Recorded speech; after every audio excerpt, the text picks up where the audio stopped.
मुर्दा सैफी। नाज़रीन, एक तरफ वज़ीर-ए-आज़म इमरान खान कहते हैं कि दुनिया को हर सूरत अफगान हुकूमत से बात करनी चाहिए, लोगों को इस तरफ मुतवज्जे कर रहे हैं, दोबारा से अफगानिस्तान की एक गुड विल क्रिएट करते हुए पूरी दुनिया में नजर आ रहे हैं। तो दूसरी तरफ हम देखते हैं कि इस हुकूमत ने इस बात का तय कर लिया है कि ऑपोजिशन लीडर से या ऑपोजिशन से बात नहीं होगी उन मामलात पे जो कि इंतहाई अहमियत के हामिल हैं।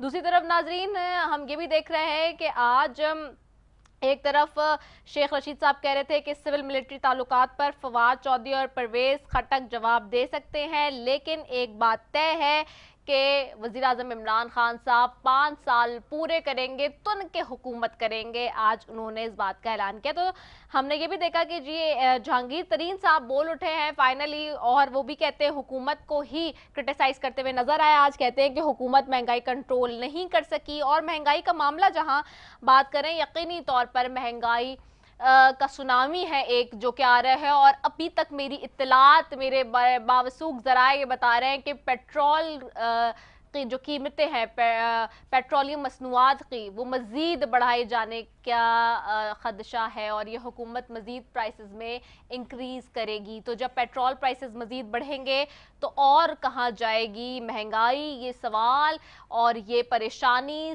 सबको इस वक्त सवार की हुई है कि आखिर किस तरह से चीज़ों को किया जाएगा। क्योंकि अगर इतनी महंगाई हो गई मजीद तो फिर बजट कैसे बनाया जाएगा घर का, और उसमें किस तरह से चीज़ें चलेंगी। दूसरी तरफ जी मुस्लिम लीग नून और पीपल्स पार्टी के अकाउंट्स की दस्तावेजात तक रसाई दी जाए, इसके लिए वजीर मुमलिकत बराए इत्तलात फारूक हबीब ने दायर की थी एक दरख्वास्त, जो कि मंजूर हो गई है इलेक्शन कमीशन में।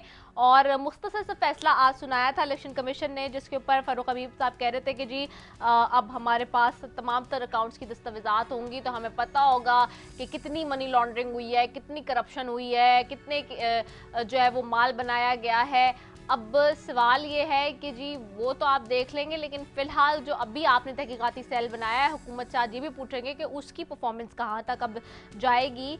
और ये जो नून लीग और पीपल्स पार्टी के अकाउंट्स तक 8 दिन के लिए रसाई दी है इलेक्शन कमीशन ने, क्या इसका कोई हल निकलेगा या फिर ये भी सिर्फ बातों की हद तक मामला रह जाएगा, या कोई कॉन्क्रीट इसके ऊपर बात होगी।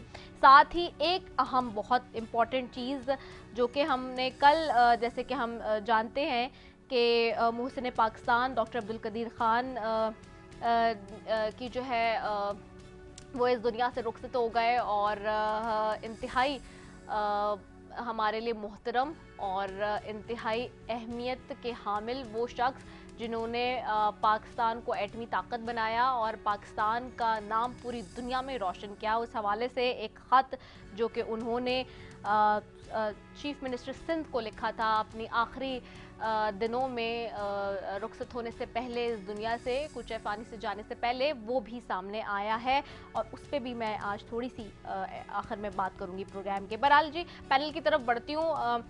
मेरे साथ स्टूडियो में सबसे पहले मौजूद हैं शाजिया सोबिया, हैं मेंबर कौमी असम्बली हैं पाकिस्तान पीपल्स पार्टी से। आपको खुशामदीद कहती हूँ। Thank you so very much Shazia for joining us. साथ ही मुझे ज्वाइन कर रहे हैं सेनेटर सैफुल्ला अबड़ो साहब, हैं पाकिस्तान तहरीक इंसाफ से, उनको भी खुशामदीद कहूँगी। बहुत शुक्रिया सेनेटर सैफुल्ला अबड़ो साहब, आपने हमें ज्वाइन किया। साथ मुझे ज्वाइन कर रहे हैं अली गौहर बलोच साहब, हैं MNA हैं मुस्लिम लीग नून के, उनको भी खुशामदीद कहती हूँ प्रोग्राम में। बहुत शुक्रिया अली गौहर बलोच साहब फॉर ज्वाइनिंग अस। सबसे पहले तो शाजिया आपकी तरफ आती हूँ। आज एक अहम मामला, और जब उसकी खबर आई तो सुबह से ही जीनत बना रहा, और वो ये कि इलेक्शन कमीशन ने एक मुख्तसर सा फैसला सुनाया। चूँकि फारूक हबीब साहब ने अकाउंट्स की दस्तावेजात तक रसाई की दरख्वास्त दी थी, वो रसाई मिल चुकी है 8 दिन तक। अब क्या पीपल्स पार्टी और नून लीग को कोई खतरात हैं हुकूमत से? क्योंकि ये जो दस्तावेजात हैं और जिन तक वो रसाई हासिल करना चाह रहे थे, जिसके अंदर उन्होंने एक मुबैना तौर पर एलिगेशन लगाए कि जी मनी लॉन्ड्रिंग और करप्शन के हवाले से, ताकि चीज़ों की स्क्रूटनी हो सके, तो अब पीपल्स पार्टी और नून लीग क्या करेगी? बिस्मिल्लाहिर्रहमानिर्रहीम। Thank you. सबसे पहली बात यह है कि मैं आज इस प्रोग्राम का स्टार्ट जो है वो अपनी जो मोहसिन पाकिस्तान आपने बताया डॉक्टर अब्दुल कदीर खान साहब, उनके रुखसत होने पे बहुत अफसोस हुआ हम सबको। अल्लाह उनके दर्जात बुलंद करे। और दूसरा जो आज हमारे सबसे जो सिटिंग MNA जिनकी आज डेथ हुई है परवेज़ मलिक साहब, अल्लाह मियां उनके भी दर्जात बुलंद करे और उनको उनकी फैमिली को सब्र अता फरमाए। अभी आपने बात की इलेक्शन कमीशन में जो उनकी एप्लीकेशन मंजूर हुई है पीटीआई के वजीर साहब की, तो मैं ये कहना चाहूँगी कि जो एहतसाब का नारा लगा के आए थे वो अब इंतकाम पे उतर आए हैं। अगर इतना ही उनको दूसरों के अकाउंट्स का टेंशन है, दूसरों की अकाउंटेबिलिटी करने की फ़िक्र है, तो सबसे पहले वो अपने फॉरेन फंडिंग केस के लिए क्यों नहीं कहते हैं कि वो ओपन करें और उस पर बात करें, उस पर उसकी इंक्वायरी होनी चाहिए, उस पर कोई फ़ैसला आना चाहिए। क्यों उन्होंने उस चीज़ को रोका हुआ है, क्यों स्टे लिया हुआ है? इनका काम है इदारों को मुतनाज़ा बनाना, इदारों को ब्लैकमेल करना। इसका सबसे बड़ा सबूत आपके सामने है नैब के चेयरमैन, जो उनके साथ हो रहा है और आगे क्या होगा ये नहीं पता, और किस तरह से उनको एक्सटेंशन दी गई है ऑर्डिनेंस के थ्रू, ये सारी चीज़ें आपके सामने हैं। और बाकी बात आ गई जो भी फॉरेन फंडिंग केस की या अभी जो उनको एक अप्रोच मिली है कि पाकिस्तान पीपल्स पार्टी हो या चाहे नून लीग हो, अपोजिशन को वो किसी भी तरह से प्रेशराइज करेंगे और करते रहेंगे, लेकिन वो हमेशा, मुझे जो लगता है, वो हमेशा मुंह की खाएंगे।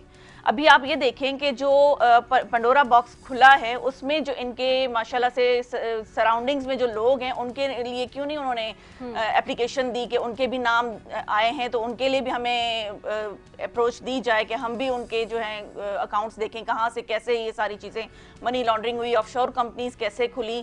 चाहे पानामा पेपर्स में जो एक इनके जुल्फी बुखारी साहब थे जो बाद में ब्लैक लिस्ट से फिर वाइट लिस्ट में आए और फिर स्पेशल एडवाइज़र टू पीएम बने, उन सब की भी तो एक होनी चाहिए ना कि किस तरह से ये फरिश्ते बनते जा रहे हैं। और जो माफिया इनके राइट साइड और लेफ्ट साइड पे बैठी हुई है, जो इनके एटीएम्स बैठे हुए हैं, और जो खान साहब ये कहते थे कि एमएनएस को फंड देना एक करप्शन होती है, वो करप्शन उन्होंने 50 करोड़ से स्टार्ट की है, जो उनकी बोली पहली शुरू हुई है वो 50 करोड़ से शुरू हुई है। तो सारी इनकी जो यू टर्न्स हैं, जो इनकी सारी बातें हैं, वो सिर्फ बातों की हद तक हैं। जो ये पिछली गवर्नमेंट को करप्ट और बुरा कहती थी, चोर डाकू कहती थी, सारे वही काम ये कर रहे हैं। लेकिन पूरी अवाम को इन्होंने रियासत मदीना का एक लॉलीपॉप दिया हुआ है कि हम रियासत मदीना बनाने आए हैं, लेकिन नाउज़बिल्ला ये रियासत मदीना का नाम लेने के काबिल भी नहीं है। अगर मैं कहूँ तो ये बिल्कुल इस काबिल नहीं है कि वहाँ की अगर मिट्टी के बराबर भी मैं सोचूं तो ये नहीं है वहाँ पे।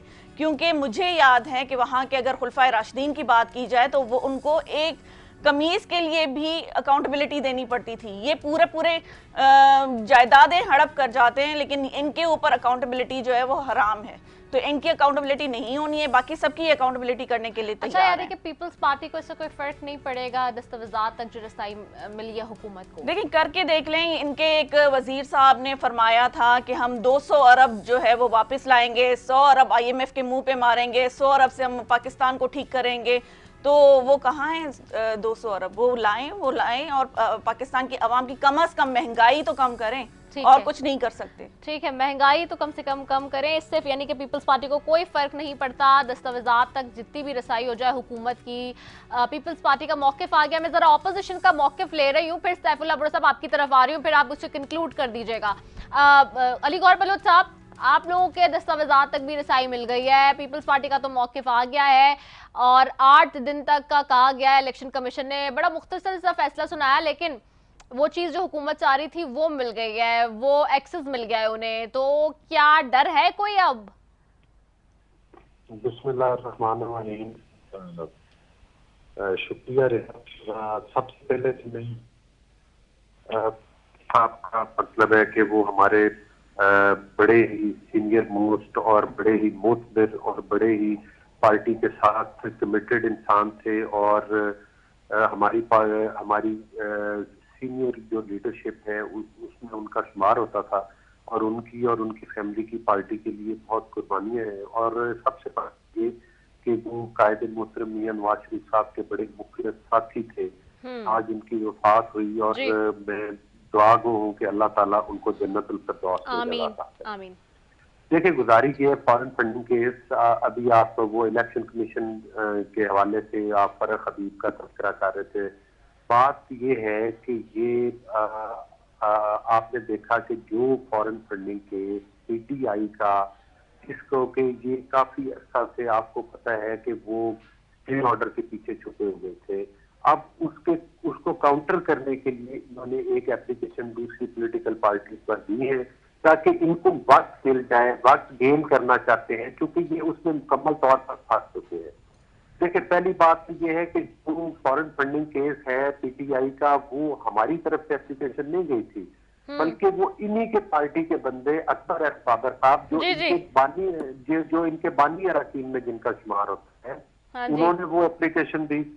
और दूसरी बात यह है कि उसमें आपने देखा है कि अकबर एस बाबर साहब जो है वो हर जगह पर प्रेस कॉन्फ्रेंस करते हुए नजर आते हैं, और उन्होंने कहा है कि 28 अकाउंट इनके ऐसे हैं जो कि मतलब है कि स्टेट बैंक ऑफ पाकिस्तान भी है, जिसमें इन्होंने बड़े पैमाने पर और होशरुबा किस्म की फिगर है जो कि इन्होंने मनी लॉन्डर किए और मनी लॉन्ड्रिंग में ये मुलव्वस हुए।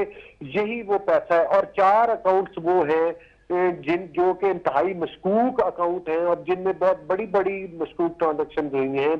उसका रिकॉर्ड अभी तक अकबर एस बाबर और उसके वकला को नहीं दिया जा रहा।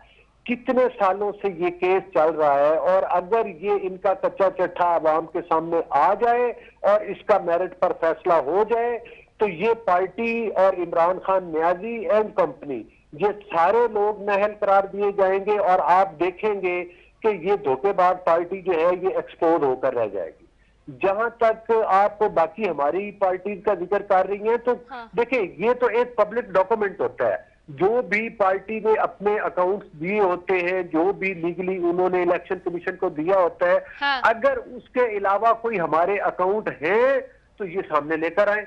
हम तो उनको फेस करने के लिए तैयार हैं, हर वक्त तैयार हैं। ये जो दस्तावेजात तक रसाई मिल रही है हुकूमत को, फरूख हबीब साहब को आज जो इलेक्शन कमीशन ने मुख्तसर ये फैसला सुना के कह दिया कि 8 दिन तक आप रसाई ले लें, क्या इससे कोई फर्क पड़ेगा नून लीग को? कतई तौर पर कोई नहीं। देखिए, वो हम जो अकाउंट्स है वो तो ऑलरेडी पब्लिक अकाउंट्स हैं और वो पब्लिक के सामने है। मतलब है कि वो कोई छुपे हुए अकाउंट्स नहीं है और वो ओपन है। अगर उसके अलावा कोई चीज है तो ये हमें बताएं, हम उसके ऊपर आकर इनसे बात। लेकिन हम जवाब दे पाकिस्तान के अवाम के, हम जवाब दे कानून और आइन के मुताबिक इलेक्शन कमीशन ऑफ पाकिस्तान के।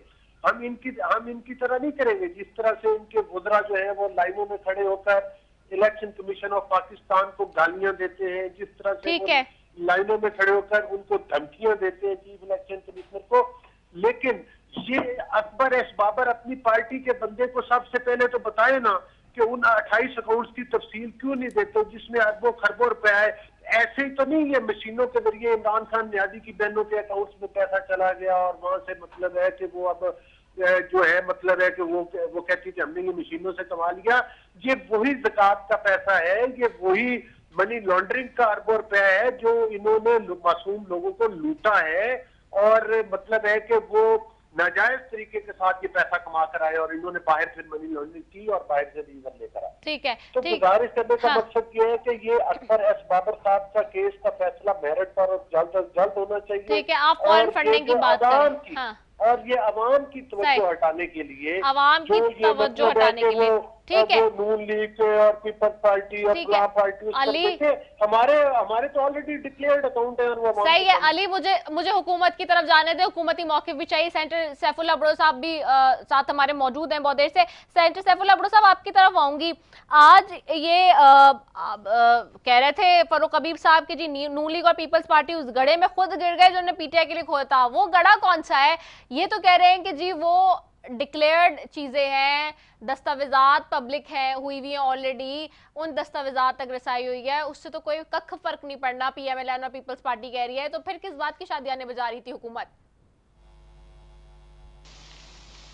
हेलो, जी जी जी, आवाज आ रही है आपको?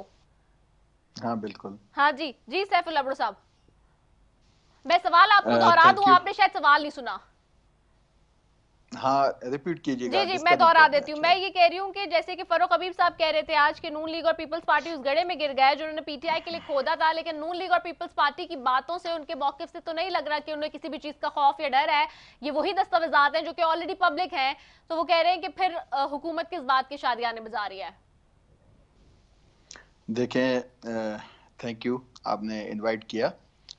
पहले तो हमारे पाकिस्तान के लिए कल और आज का दिन जो अफसोस के दिन है, डॉक्टर अब्दुल कदीर खान की कल जो है वो यहाँ से रुखसत हुए हैं आज परवेज मलिक साहब का। जी। मैं अफसोस करता हूँ नून लीग से भी, उनके जो भी फैमिली है परवेज मलिक साहब की, डॉक्टर अब्दुल कदीर खान की। जहाँ तक बात है आज जो सवाल आपने किया है, जी। देखिए ये इलेक्शन कमीशन का मामला है ना, मुझे तो समझ नहीं आती कि हमारे दोस्त जो हमारी ये पार्टीज हैं, नून लीग, पीपल्स पार्टी, इनको तकलीफ किस बात से होती है। एक दिन जब ये इलेक्शन कमीशन का फैसला आया है, ये पीटीआई ने तो नहीं दिया। अगर अकबर इस बाबत का भी अगर केस वहां पड़ा है तो वहां पड़ा हुआ है, अगर नून लीग के केसेस पड़े हैं वो भी वहां पड़े हैं इलेक्शन कमीशन में। इलेक्शन कमीशन ने आज वो अनाउंस किया है ना कि हम ये डॉक्यूमेंट्स के लिए 8 दिन के लिए जो एप्लीकेंट है वो इत्तेफाक से वो हमारे पीटीआई का स्टेट मिनिस्टर है, तो इसमें क्या हो गया। मुझे समझ नहीं आती कि इनको डर किस बात का है। ये जो सब कह रहे हैं कि ये जैसे पीपल्स पार्टी की हमारी यहाँ कोलीग अभी बैठी हैं एमएनए साहबा, जिन्होंने कहा कि इन्होंने एहतसाब सिर्फ पीपी का, नून लीग का करना है, ऐसी तो बात ही नहीं। इसमें एहतसाब की कौन सी बात है।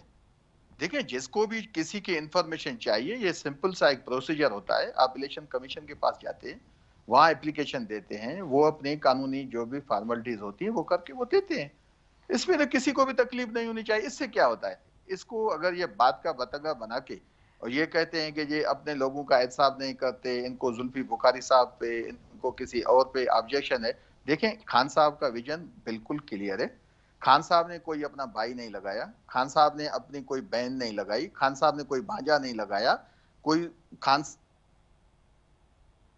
जी। नहीं लगाया, किसी साले को नहीं लगाया, खान साहब ने वर्कर्स को लगाया है। ये पार्टियां अगर ये अभी कहते हैं, जैसे हमारे अलीगढ़ बलोच साहब कह रहे थे अभी कि इनकी जो मतलब हुकूमत की जो मतलब जो कोतायां हैं ये उसको छुपाने के लिए हो रहा है ये हो। भाई मुझे तो ताज्जुब ये है कि ये 2018 तक तो आपकी गवर्नमेंट थी ना, 50 साल से आप किसको बता रहे हैं। मुझे इस बात का इन लोगों को जवाब देना पड़ेगा, अवाम को क्यों ये बेवकूफ बनाना चाहते हैं कि 1970 से 2018 48 साल 50 साल इन्होंने है ना। ये किसको बताते हैं बैठ के कि आज अच्छा ये छोड़ें, पीटीआई को छोड़ दें, ये पहले एक दूसरे के एहतसाब की बातें क्यों करते थे। अभी तक लाड़काना के लोग वेट कर रहे हैं कि शहबाज शरीफ साहब आए, वो देखें वो किसको, जिसका उन्होंने ऐलान किया कि मैं घसीटूंगा, क्यों घसीटना चाहते थे वो। आज जो इतने बहन भाई ये बने हुए हैं नून लीग पीपुल्स पार्टी, कहां इनकी क्यों मोहब्बत बढ़ गई है। ये तो इमरान खान को, हमारे पीएम को ये क्रेडिट जाता है ना कि उन्होंने इनको इस कटड़े पे, इस रास्ते पे लाके पॉइंट पे खड़ा किया है कि ये माजी के दुश्मन जो हर इलेक्शन में एक दूसरे के खिलाफ बोलते थे, एक दूसरे के खिलाफ केसेस बनाते थे। किसने आसिफ जरदारी साहब के खिलाफ केसेस बनाए थे, ये बता सकती है नून लीग। किसने आसिफ जरदारी साहब को जेल में डाला था, किसने बेनजीर साहब पे केसेस डाले थे। उसी वक्त तो इमरान खान नहीं था। मुझे ताज्जुब पीपुल्स पार्टी के सोच पे है कि पीपुल्स पार्टी कैसे इनके आ गई है बहलावे में, या नून लीग कैसे इनके आ गई है। अभी तो देखें मैं लाड़काना से बिलोंग करता हूं, हम आज भी लाड़काना का अवाम पाकिस्तानी चौक पे जाता है, जिना चौक पे जाता है, लाड़काना में वो वेट करता है शहबाज शरीफ का कि कब आ रहे हैं वो, कब अपने ऐलान जो उन्होंने किया था वो आए, आगे बताएं लोगों को। वरना कम से कम उनको, पीपी की लीडरशिप को, नून लीग की लीडरशिप को अवाम से माफी मांगनी चाहिए कि माजी में जो 48 साल उन्होंने खेल खेला है वो अवाम को सिर्फ बेवकूफ बनाते रहे। एक्चुअली असल चेहरा उनका ये है जो उनको आज खान साहब ने अवाम को दिखाया। ये दोनों ठीक है, अपने एहतसाब से इसमें बचने के हाँ, लिए मुझे एक मैं प्लेटफॉर्म पे करना जमा हो गए। अच्छा ठीक है, मैं शाजिया आपका व्यू पॉइंट ले रही हूँ, मुझे कमर्शियल ब्रेक पे जाना है, आपका भी लूंगी और अलीगढ़ बलोच साहब का भी जो रिस्पॉन्ड करना चाह रहे हैं। और इनफैक्ट मैंने सैफुल्लाह बलोच साहब को बीच में बल्कि वो भी नहीं किया है अभी, क्योंकि मुझे कमर्शियल ब्रेक के लिए बहुत देर से कहा जा रहा है। मैं फिर वापस आके मजीद इसको कंटिन्यू कर रही हूँ। Will going for a short commercial break, will be right back after it.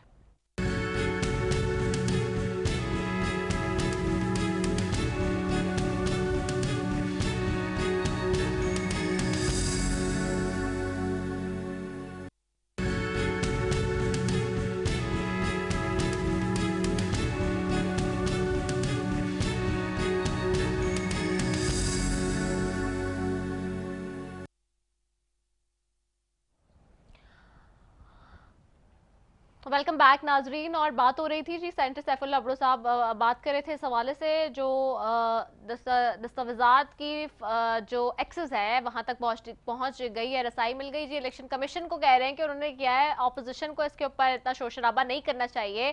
लेकिन सवाल यही है कि जिस तरह से हुकूमत इसका प्रोजेक्शन कर रही है तो उस हवाले से ऑपोजिशन भी उसके ऊपर जवाब दे रही है, ये भी देखना होगा हमें। शाज़िया आपकी तरफ आऊंगी, आप कुछ कह रही थी जी। जी, मैं सिर्फ ये कहना चाहूँगी कि अभी सैफुल्लाह साहब ने बात की कि अवाम को जवाबदेह हैं, चाहे वो अपोजिशन में से कोई भी हो। मैं किसी एक पार्टी का नाम नहीं ले रही, अपोजिशन की सारी पार्टीज़ को जवाबदेह हैं अवाम के सामने।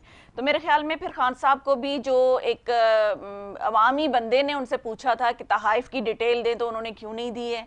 फॉरेन फंडिंग में इनके अपने ही अकबर एस बाबर और जस्टिस वजीउद्दीन ने जो पॉइंट रेज किए हैं या क्वेश्चन रेज किए हैं, वो क्यों नहीं जवाब दे रहे हैं, वो भी जवाब दें। अपने लोगों को तो जवाब देना। और दूसरी बात यह है कि दूसरों पे उंगली उठाना बहुत आसान होता है, जब अपनी अकाउंटेबिलिटी की बात आती है तो फिर तो बहुत सारे नाम जो है वो सामने आना शुरू हो जाएंगे। सही कह रहे थे कि उन्होंने ना अपनी बहन को लगाया है, ना भाई को लगाया, किसी को नहीं लगाया, लेकिन सबको घर बैठे हुए फायदे जरूर पहुंचाए हैं। अब सिलाई मशीन से दुबई में और लंदन में अगर जायदाद बन सकती हैं तो वो क्यों किसी भी ऑफिस होल्डिंग चेयर पे बैठेंगी या पोस्ट पे आएंगी, वो क्यों आएंगी। अलीमा बाजी के जब दुबई में जायदाद बन सकती है और लंदन में जायदाद बन सकती है, उस्मा बाजी की जो है वो पनामा में ऑफशोर कंपनीज निकल सकती हैं, तो क्यों वो किसी के सामने आएंगी। ये बहुत सारी चीजें, जब इस तरह से आप पर्सनल होके और सारी बातें करेंगे तो आवाम के पास बहुत सारी चीजें हैं जो हाईलाइट हो सकती हैं। तो पहले आप उन चीजों की अकाउंटेबिलिटी करें। जब आप दूसरों को बैठ के लेक्चर देते थे कि अकाउंटेबिलिटी होनी चाहिए, या प्रीवियस जब आप अपोजिशन में होके बातें करते थे और क्रिटिसाइज करते थे प्राइम मिनिस्टर्स को, पिछली गवर्नमेंट्स को, और आपने तो लेबल कर दिया कि पिछली गवर्नमेंट जो है वो करप्ट और चोर डाकू हैं, तो आप तो फरिश्ते हैं ना। वो तो अलग बात है कि आप मौत के फरिश्ते बन के आए हैं कि सारी आवाम जो है सुसाइड की तरफ जाना शुरू हो गई है। कुछ महंगाई से मर रहे हैं, कुछ दवाइयों की महंगाई होने की वजह से मर रहे हैं, कुछ इस कोरोना की वजह से जिसके फंड्स आपको मिले और आप खा गए, लेकिन आवाम तक वो नहीं पहुंचे फंड्स, तो उसकी भी तो जवाबदेह आप है ना आवाम को। वो आप जवाब कब देंगे? ठीक है, अली गौर बलोच साहब आपकी तरफ आऊंगी, आप कुछ कह रहे थे जी, आप भी रिस्पॉन्ड करें, फिर मैं सैफुल्लाह अब्रो साहब की तरफ जाऊंगी। देखिए बात ये है कि जो इनके 4 अकाउंट्स हैं वो इनके अपने मुलाजमों के नाम पर हैं। वो तो कह रहे हैं ऑपोजिशन घबरा रही है इसीलिए इतना शोर शराबा कर रही है। देखिए बात ये है कि 4 अकाउंट इनके मुलाजमों के नाम के ऊपर है और ये उस बात को ये तस्लीम कर चुके हैं, और अब ये कहते हैं कि जी वो हमने तो लिख के दिया था, हमने उनको इजाजत दी थी। आप देखें दूसरों की तो ये क्रिटिसाइज करते हैं, झूठी टीटियां निकालते हैं, लेकिन अपने जो मुलाजमों के ऊपर इन्होंने खरबों रुपया कमाया है मुलाजमों के अकाउंट्स में मंगवा के, क्या वो मनी लॉन्ड्रिंग नहीं है? उसके पीछे ये फॉरेन मतलब है कि वो स्टे ऑर्डर्स के पीछे क्यों छुपते हैं? दूसरी बात ये है कि ये वो तबका है जो एक खास मुक्तदर हल्के की सपोर्ट की वजह से, और ये अवाम की नुमाइंदा हुकूमत नहीं है, ये लोग वोट चुरा कर आए हैं और ये आरटीएस सिस्टम की पैदावार है। यही वजह है कि आज इनके वज़रा के रवैये ये है कि ये इलेक्शन कमीशन ऑफ पाकिस्तान और इदारों को गालियां देते हैं। आप देख लें कि आप जस्टिस काजी फायज ईसा साहब का केस देख ले, जो इस वक्त के नाम नहाद सदर है, वो उनको चाहिए कि जब जस्टिस काजी फायज ईसा केस का फैसला है उनको तो मुस्ताफी हो जाना चाहिए। कोई एक काम भी इनका ऐसा नहीं है। आज पाकिस्तान में एक महंगाई का सैलाब आया हुआ और उसकी वजह बुनियादी तौर पर 2 वजूहात है। एक ये है कि ये एक सिलेक्टेड गवर्नमेंट है, इलेक्टेड नहीं है। दूसरी ये वजह है कि ये नैब की छतरी के नीचे बैठ के करप्शन कर रहे हैं और कोई इनकी अकाउंटेबिलिटी नहीं करना चाहता। आपको पता है कि जिस तरह से ये नैब के चेयरमैन को ब्लैकमेल करके और फिर जिस तरह से अपनी मर्जी के उनसे फैसले ले रहे हैं, जिस तरह से जस्टिस सिद्दीकी साहब का बयान आया था, मतलब है किस तरह से ये इदारों में बैठे हुए लोगों को हिट करते हैं और उसके बाद अपनी मर्जी के फैसले करवाना चाहते हैं। किस तरह से अब ये इलेक्शन कमीशन ऑफ पाकिस्तान को तालियां देकर और धमका के ये चाहते हैं, लेकिन उम्मीद है कि इलेक्शन कमीशन ऑफ पाकिस्तान जो है वो डटा रहेगा और इनका फॉरेन फंडिंग केस का फैसला होगा। आपने देखा कि ये वही इलेक्शन कमीशन ऑफ पाकिस्तान है जिसने दस्का के इलेक्शन में इनको वोट चोरी करते हुए रंगे हाथों पकड़ा है, और इसमें इमरान खान न्यादी और वजीर आला बुज़दार जो है उनकी हुकूमतें बराह रास्त मुलव्वस हैं और इलेक्शन कमीशन ऑफ पाकिस्तान की अच्छा। जजमेंट्स आ चुकी हैं। अच्छा अच्छा, ठीक है, मैं जरा सैफुल्लाह भुट्टो साहब की तरफ चलूं। सैफुल्लाह भुट्टो साहब, महंगाई का भी मामला है सारा, ये कह रही है दोनों पार्टी जिस तरह से मौके सामने, आपका पीएमएल पीपल्स पार्टी का भी, महंगाई का सिर्फ हुकूमत के साथ ऑपोजिशन ही इस हवाले से बात नहीं करी। आज तो आपके अपने लोग भी बोल पड़े, जहांगीर तरीन साहब भी कह रहे हैं कि जी ये हुकूमत महंगाई कंट्रोल नहीं कर पाई है। आज अब काफी टाइम बाद बोले भी तो बोले इसी हवाले से, और ये तो अल्टीमेटली तय है ना बात के महंगाई की वजह से लोग बहुत परेशान है। अभी मजीद आप लोग, आज पेट्रोलियम प्राइसेस की बात हो रही है जी, बढ़ाने जा रहे हैं पैसे, कहाँ जाएगा बंदे का घर का बजट?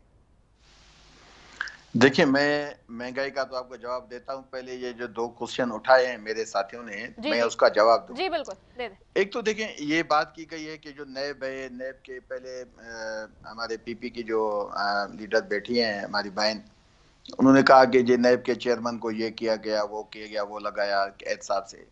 देखिए, हमें एक चीज क्लियर करनी चाहिए पब्लिक के सामने। कोई एक केस बताए, पीपुल्स पार्टी और नून लीग, कोई एक केस बताएं जो 18 के बाद इस गवर्नमेंट ने किया है।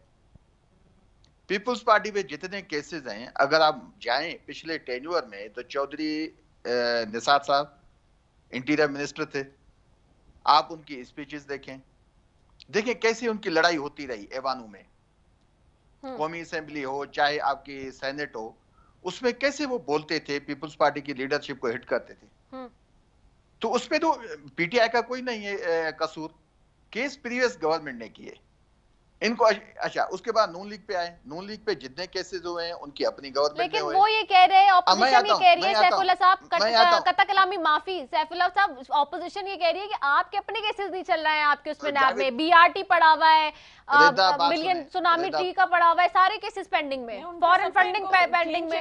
रेदा बात सुने। हाँ, मैडम आप थोड़ी खामोश रहे, आपने अपने टर्न पे बात किया, मौजूद लोग हैं, मेरे ख्याल में अच्छा नहीं लगता है जब आपका टर्न आए आप बात करें, ऐसे अच्छा थोड़ी लगता है कि आदमी बीच में बोले। आपने जो भी बोलना है बेशक बोले, हम सब सुनेंगे बैठ के, लेकिन देखिए मैडम, ये जावेद चौधरी ऐसे बीच में बोलता है, आप ऐसे न किया करें। आप जब एंकर बुलाते हैं किसी मेहमान को तो उसकी पूरी बात सुना करें।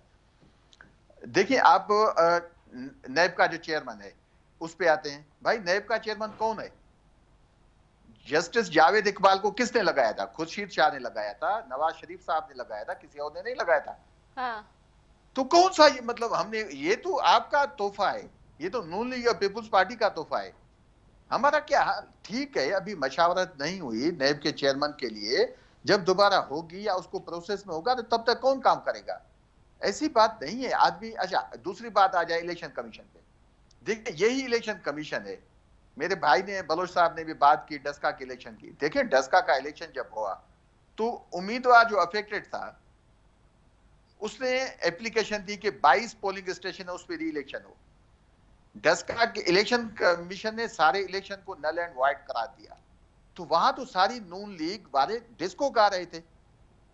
डिसीजन आया, उन्होंने डस्का की जगह डिस्को डांस शुरू कर दिया कि बहुत कमाल हो गया, हमारी फतेह हो गई। तो फिर वो पीपुल्स पार्टी के खिलाफ जब 249 कराची का इलेक्शन हुआ, उसमें आपने देखा कि वो जो कैंडी बॉय था मिफ्ता इस्माइल, हाँ। वो इलेक्शन में वो आपने देखा, हाँ। आपके टीवी चैनल जो है, आप उसके गवाह हैं, हाँ। कि वो इलेक्शन वो आगे जा रहा था। मैं अपने पीटीआई के लिए नहीं कह रहा, हाँ। वो आगे जा रहा था। आपने देखा अचानक 3 घंटे रिजल्ट बंद हो गए। 3 घंटे के बाद सईद गनी ट्वीट करता है, वो ट्वीट में जो रिजल्ट बताता है वही इलेक्शन कमीशन अनाउंस करता है। वहां क्यों गए? मरियम सफदर को क्या हो गया? वहां क्यों नहीं पहुंची? शाहिद खाकान अब्बासी जब कराची पहुंचे तो उन्होंने क्यों नहीं चैलेंज किया उसको? आज तक वो चैलेंज नहीं करे। मैं नून लीग को इनवाइट करता हूं कि अगर आप लोगों के पास कोई फंड्स की कमी है तो मैं आपको पैसे देता हूं। ये आज भी इलेक्शन 249 का थंब इंप्रेशन वेरीफाई कराएं, आपको पता लग जाएगा कि ये झूठी, जो ये पीपुल्स पार्टी को सीट झूठी मिली है। ऐसे कभी नहीं हो सकता कि एक प्रोविंशियल मिनिस्टर जो है पीपुल्स पार्टी का, वो ट्वीट करे, वही रिजल्ट जो इलेक्शन कमीशन के हिसाब से वो टीवी पे चलना शुरू हो जाए। उसके बाद प्री प्लान रिगिंग हुई है। एक मिनट, उसके बाद आप आगे चलें। मैं जब 2 दिन के, सैफुल्लाह साहब, आप ये कह रहे प्री प्लान रिगिंग हुई है, यानी कि जब 2 दिन के बाद जब रिकाउंटिंग का इश्यू हुआ तो आपने देखा कि नून लीग के समेत सारी पार्टीज ने बैकआउट किया। फिर क्यों इलेक्शन कमीशन ने उसकी काउंटिंग कंटिन्यू की? कभी ऐसे कोई मिसाल मिलता है? वहां मरियम सफदर को क्या हो गया? मरियम सफदर क्यों नहीं आवाज उठाती वहां? इनका गुस्सा है इमरान खान साहब पे, तो मरियम सफदर को समझाएं ताकि वो इनकलाबी लीडर बनने की तैयारी करें। इनकलाब ऐसे नहीं बनते, इनकलाबी लीडर ऐसे नहीं बनते, वो बनते हैं जब हक की बात हो, चाहे वो अपने को कहनी पड़े चाहे किसी गैर को कहनी पड़े, तब इनकलाब आते हैं, तब इनकलाबी लीडर बनते हैं। अब मैं आता हूं महंगाई की तरफ। हाँ जी। आपने पेट्रोल की बात की। हाँ। देखिए मुझे एक चीज बता दें, पेट्रोल हम ये जो पेट्रोल हम कहां से लेते हैं? ये जो ऑयल जो है, हमें ऑयल हमारे यहाँ मुल्क में कितनी हमारी अवेलेबिलिटी है, हमारी कंजप्शन कितनी है पाकिस्तान की? पाकिस्तान की कंजप्शन 3.5 लाख बैरल से ज्यादा है। हमारी जो यहाँ प्रोडक्शन है वो 92,000 बैरल है। तकरीबन यहाँ 2,60,000 बैरल जो है वो आपने इंपोर्ट करना पड़ता है। तो भाई वो तो पाकिस्तानी गवर्नमेंट कोई भी हो, चाहे खान साहब की गवर्नमेंट न हो किसी और की हो, वो तो उसी गवर्नमेंट के हाथ में ही नहीं है। वो तो प्योर, जब बाहर से आप लेंगे तो उनको तो पेमेंट आप उसी हिसाब से करेंगे जो इंटरनेशनल लेवल पे आपके रेट्स होंगे। हाँ एक चीज है कि जब उस पे जो यहाँ के टैक्सेस लगते हैं जो गवर्नमेंट ऑफ पाकिस्तान लगाती है, तो मैं आज भी चैलेंज करता हूं इन दोनों अपने साथियों को कि आप आज जो गवर्नमेंट ऑफ पाकिस्तान जो टैक्स लगा रही है, माजी में जो गवर्नमेंट आई है चाहे पीपल्स पार्टी के हो चाहे नून लीग के हो, उन्होंने तो उससे 200 टाइम्स ज्यादा टैक्सेस लगाए हैं। उस वक्त उनको क्या हो गया था कि आवाम को फायदा नहीं दे रहे थे। देखिए महंगाई इंटरनेशनल लेवल पे, आपने कल यूके की मिसाल देखी है, आपने यूरोपियन कंट्रीज आप कितने हैं, मैं आपको गिनवाऊं कि जहां जहां ये मसला हुआ है कि महंगाई सिर्फ पाकिस्तान का इशू नहीं। हाँ मैं इसमें कभी भी अपनी गवर्नमेंट को, या मैं ये कहता हूं कि यहाँ ये चीजें होनी चाहिए, हम कोशिश कर रहे हैं, जैसे आपने कहा कि हमारे खुद पार्टी के लोगों ने कहा है, सैफुल्लाह अब्रो साहब, आप जो बातें बता रहे ठीक है वो सारी, लेकिन आपके अपने लोग जो दाएं बाएं बैठे हैं वो भी तो मुतमईन नहीं हो रहे। अब तो वो भी कह रहे हैं ना। मैं भी मुतमईन नहीं हूँ। हाँ। मैं भी मुतमईन, वो कह रहे हैं वोटर्स को क्या कहे, अपने सपोर्टर्स को क्या कहे, हल्के में क्या जवाब दे जाके। देखिए मैं आता हूँ उसी बात पे। आप महंगाई पे जब आते हैं, देखिए महंगाई हमारे सोसाइटी का इशू भी है। आप देखिए किसने, खान साहब ने किसी को कहा है कि आप चीनी जो है वहां जखीरा करें, खान साहब ने किसी को कहा, खान साहब ने सीएम सिंध को कहा कि आप जो गंदम है वहां लेके उसको होल्ड करके रखें, रिलीज न करें। आप गंदम के सिंध के रेट देखें, आप गंदम के पंजाब के रेट देखें। देखिए हमारे यहाँ जो हमारी सोसाइटी है, आपने देखा है, मैं रमजान का आपको इशू बताता हूँ ना, जब रमजान होता है हम सब मुसलमान हैं माशाल्लाह, सुबह 5 वक्त नमाज भी पढ़ते हैं, सब मुसलमान भी हैं, ये हमारा मुल्क जो है वो ला इलाहा इल्लल्लाह पे भी बना था, लेकिन हम मुसलमानी का हक अदा करते हैं। आपने देखा है कि रमजान में जो चीज रमजान से पहले जो मार्केट में अवेलेबल होती है, रमजान के महीने में ये कितने हमारे ये दुकानदार, ये जो बड़ी बड़ी फैक्ट्रीज हैं, बड़े बड़े जो स्टोर्स हैं, ये क्या करते हैं सारे पाकिस्तान में, ये उन्हीं चीजों की दुगनी कीमतें लगाती हैं। ये हम पाकिस्तान के लोगों को समझना पड़ेगा कि ये हमारा मुल्क है, हमें सबने आगे जाना है। ये ऐसे नहीं है कि हम जखीरा करके आर्टिफिशियल महंगाई करेंगे। ठीक है, आर्टिफिशियल महंगाई की वजह से परेशानी है। हाँ, सही है, ठीक है। मैं जरा शाजिया की तरफ चले जाऊं। जी शाजिया, वो कह रहे हैं कि भाई आर्टिफिशियल महंगाई और पेट्रोल के प्राइसेस तो माजी के उससे कंपैरेटिवली आप टैक्सेस के हवाले से उठा कर देख लें, चैलेंज कर रहे हैं आप लोगों को, कम है। देखिए सैफुल्लाह साहब शायद किसी और दुनिया में रहते हैं या किसी और सैयारे पे रहते हैं, क्योंकि ये आपकी दुनिया, मेरी सुन लीजिए, अभी आप सब्र कर लें, मेरी सुन लीजिए, आप सब्र कर लें 2 मिनट सब्र कर लें। तो जो जिस दुनिया में वो रहते हैं ना, वहां पे शायद महंगाई नहीं होगी, लेकिन 2000 इन्होंने कहा ना पिछली हुकूमत में, 2008 का मैं चैलेंज करती हूँ कि आप निकाल के देखें 2008 में जो पेट्रोल की कीमत थी, जो महंगाई थी, हालांकि फ्लड आए, जो भी प्रॉब्लम्स हुई, लेकिन अवाम का बोझ उस पर नहीं पड़ा था। आप हर दूसरे दिन कहते हैं कि भाई इंटरनेशनल लेवल पे महंगाई बढ़ी है, तो इंटरनेशनल लेवल पे आप ये देखें कि उनकी पर कैपिटा इनकम कितनी है। लंदन की आप मिसाल देते हैं, लंदन में घर बैठे हुए सीनियर सिटीजन को घर बैठे हुए पैसे मिलते हैं, बच्चों की स्कूलिंग भी गवर्नमेंट के सर पे होती है। यहाँ पे तो आप अपने जो लोग होते हैं उनके लिए भी आप आवाम के टैक्स से खा रहे होते हैं। आप ये बता दें कि आपके वुज़रा जो हैं वो आवाम को मशवरे दे रहे हैं कि रोटी कम खाएं, चीनी कम खाएं, उनसे कहें ना जरा अपने ठंडे कमरों और ठंडी गाड़ियों से जरा बाहर निकल के आवाम के साथ एक दिन तो गुजार के दिखा दें, उनकी तरह जरा एक दिन की रोटी कमा के दिखा दें।